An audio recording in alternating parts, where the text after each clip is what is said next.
ಬೆಂಗಳೂರಿನಲ್ಲಿ 4ನೇ ದಿನವೂ ಕೂಡ ಫುಟ್ಪಾತ್ ಒತ್ತುವರಿ ತೆರವು ಕಾರ್ಯಾಚರಣೆ ಮುಂದುವರೆದಿದೆ.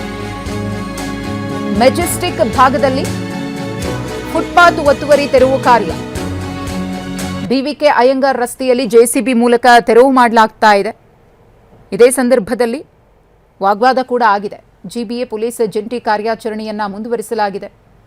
ಅಲ್ಲಿದ್ದಂತಹ ಶೆಡ್ ಇರಬಹುದು, ನಾಮಫಲಕ, ಮೆಟ್ಟಿಲುಗಳು ಎಲ್ಲವನ್ನ ಕೂಡ ತೆರವು ಮಾಡಲಾಗ್ತಾ ಇದೆ. ತೆರವಿಗೆ ಅಧಿಕಾರಿಗಳ ವಿರುದ್ಧ ಅಂಗಡಿ ಮಾಲೀಕ ಆಕ್ರೋಶವನ್ನು ವ್ಯಕ್ತಪಡಿಸಿದ್ದಾರೆ.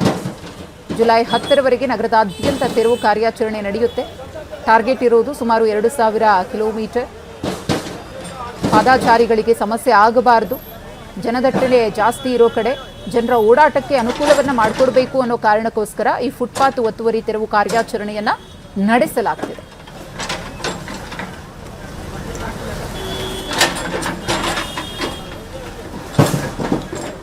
ನಮ್ಮ ಪ್ರತಿನಿಧಿ ಅರುಣ್ ಪ್ರತ್ಯಕ್ಷ ವರದಿ ನೀಡಿದ್ದಾರೆ, ನೋಡೋಣ. ಜಿಬಿಎ ಅಧಿಕಾರಿಗಳು ಸಚಿವರ ಸೂಚನೆಯ ಮೇರೆಗೆ ಈಗಾಗಲೇ ಫುಟ್ಪಾತ್ ತೆರವು ಕಾರ್ಯಾಚರಣೆಯಲ್ಲಿ ತೊಡಗಿರುವಂಥದ್ದು. ಸದ್ಯ ದೃಶ್ಯಾವಳಿಗಳಲ್ಲೂ ಸಹ ನಾನು ನಿಮಗೆ ತೋರಿಸ್ತಾ ಇದ್ದೀನಿ.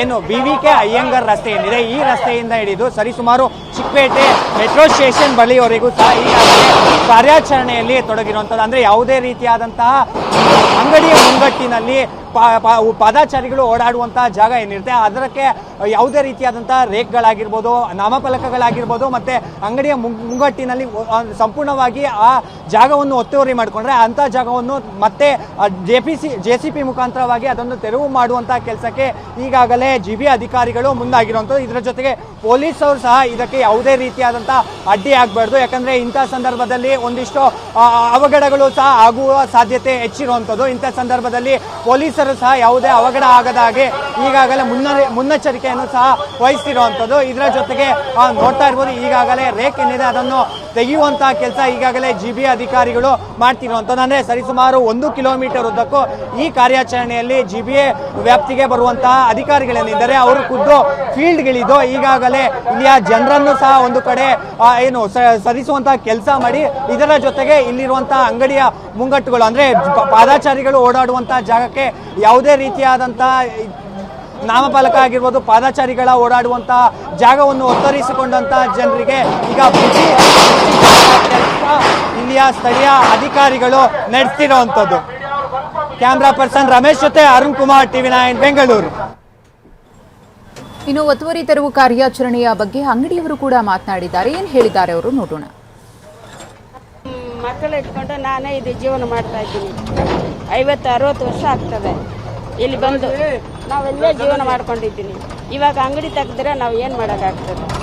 ನಾವು ಮದುವೆ ಮಾಡ್ಕೊಂಡು ಬಂದಿದ್ದೆ ಇಲ್ಲೇ, ನನಗೆ 70 ವಯಸ್ಸು. ಮುಚ್ಚೆ ಬಂದರು ನೋಡ್ಕೊಂಡು ಬಿಟ್ಟು ಹೋದ್ರು. ಈಗ ಬಂದು ಅದೇ ಎತ್ತರ ಏನು ಮಾಡೋಕ್ಕಾಗ್ತದೆ? ಆಗಿರ್ಬಿಟ್ಟು ಇದ್ದೆ. ಇನ್ನು ಬೆಂಗಳೂರಿನ ಹಲವೆಡೆ ಇದೇ ರೀತಿಯಾಗಿ ಫುಟ್ಪಾತ್ ಒತ್ತುವರಿ ತೆರವು ಕಾರ್ಯಾಚರಣೆ ನಡೀತಾ ಇದೆ.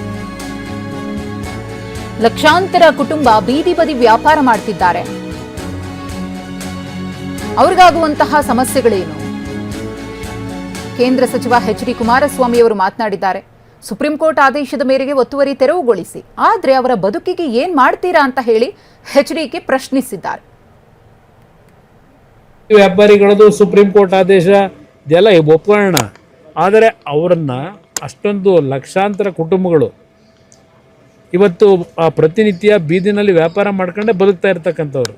ಆಯಿತು, ಸುಪ್ರೀಂ ಕೋರ್ಟ್ನ ಆದೇಶದ ಮೇರೆಗೆ ತೆರವುಗೊಳಿಸಿ, ಜನರುಗಳ ಪ್ರಾಣ ಉಳಿಸಬೇಕಾದಂಥದ್ದು ನಮ್ಮ ಕರ್ತವ್ಯನೂ ಇದೆ. ಆದರೆ ಅವ್ರ ಬದುಕನ್ನು ಏನು ಮಾಡ್ತೀರಿ? ಅವ್ರಿಗೇನು ಆಲ್ಟರ್ನೇಟ್ ಅರೇಂಜ್ಮೆಂಟ್ ಮಾಡಿಕೊಟ್ಟಿದ್ದೀರಿ?